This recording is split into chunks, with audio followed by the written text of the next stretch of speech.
I'm the baby of the group for coming out wise in this. I've only actually accepted that I was trans in July, my genderqueer in May. My hair is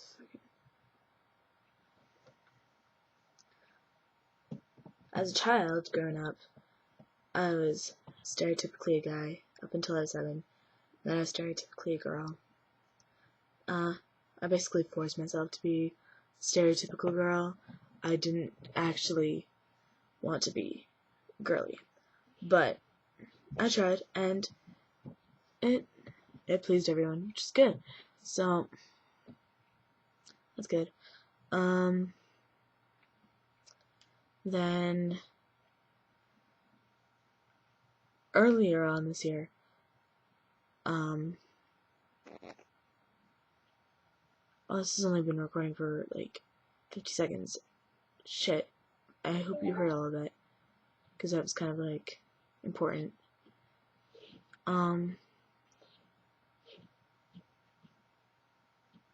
Yeah, early on this year, there was a few guys in like lesbian cults that I was in, like lesbian, bisexual, pansexual, girls loving girls cults, basically. And they came out as being trans also.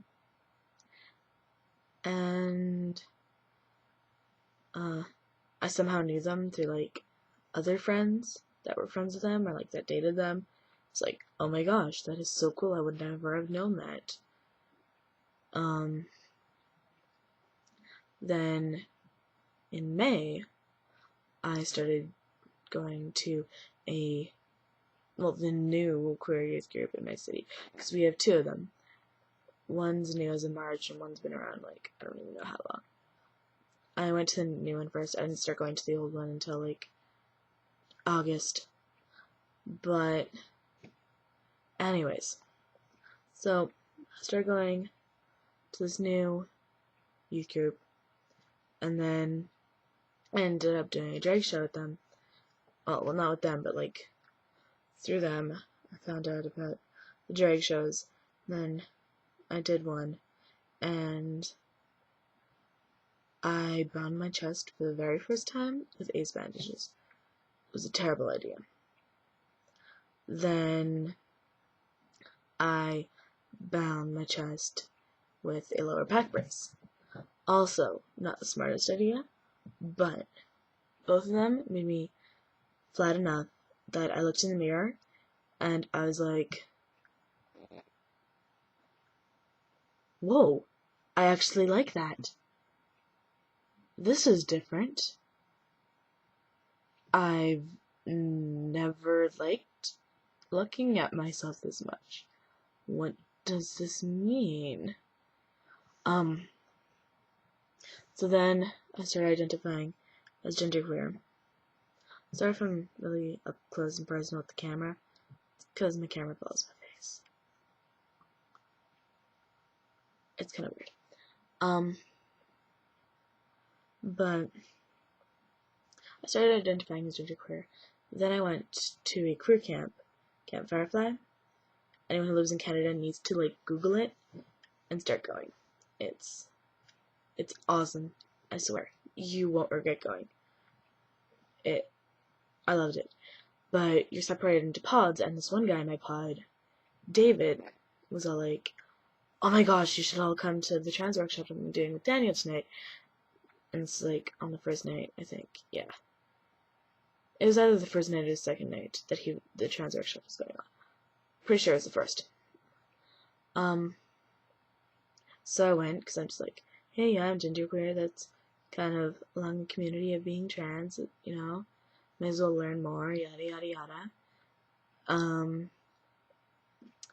So I went, and it was really helpful, and it was really informational, and it was great to, like, actually see how many of the youths were trans also. And, like, there are a few that didn't go to it, but that were trans. But still, like, there were so many other people there, like, just so many other guys and girls, and it was awesome. Like, the whole room was, like, taken up in a giant circle of people. It was wicked. And, like, I got a whole bunch of sites through them and stuff, and, like, I did research, and I looked things up, and I was trying to save money, and I just didn't save money, just wasn't working, and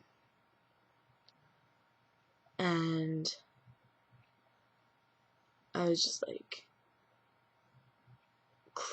close to thinking that I was trans, but I was still staying in the genderqueer, thinking about this, considering possibly things. I didn't want to jump ship too fast and not know where I was going.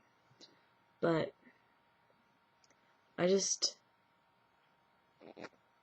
I've never felt as comfortable as I have calling myself Hunter, him, his.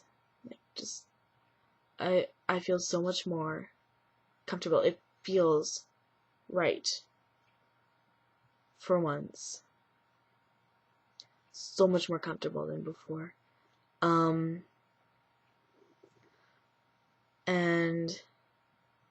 then in early August, or middle of August, I went and I got a binder from Daniel, but Daniel got it from his friend, and it fit. It was great, and it was just, like, I was really happy that I got my first binder. Like, so much flatter than I'd ever gotten with the ace bandage. Well, not the ace bandage. The ace bandage bind pretty well. Just hurts. But so much flatter than I got with the lower back brace. And I came out to people at youth group, because all I really have are queer friends, and they accepted it really easily, really well. They started calling me Hunter really, really fast. It was great. I couldn't ask for better people to be associating myself with. I'm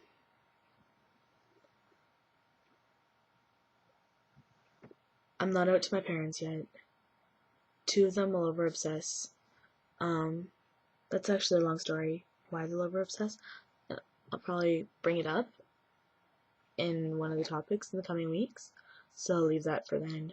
It's a pretty funny, interesting story. It's long, but 2 of them would over-obsess. The rest would disown me and try and exercise me and everything else. So my plan right now is to wait until I'm 18 and then come out when I'm no longer legally under anybody's care.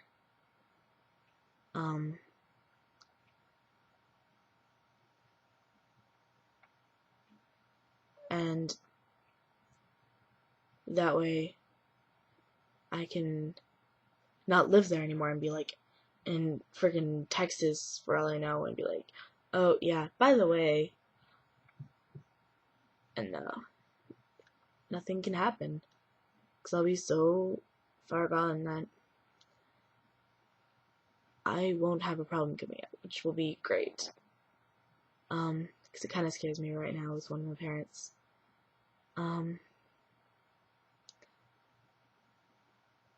I did manage to get a new binder recently, so now I can double bind, which gets me so flat at youth group and when I go out and about. It's incredible. Just being able to double bind and get flat on days of really, really, really bad dysphoria can help sometimes.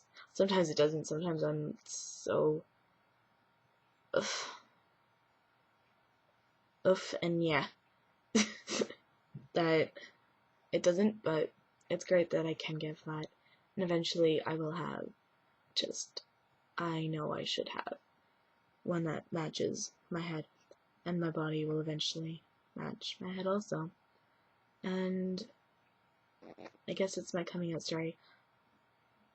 I guess that's how people accepted how, like, I had to accept myself, because I did try and force myself to be incredibly feminine.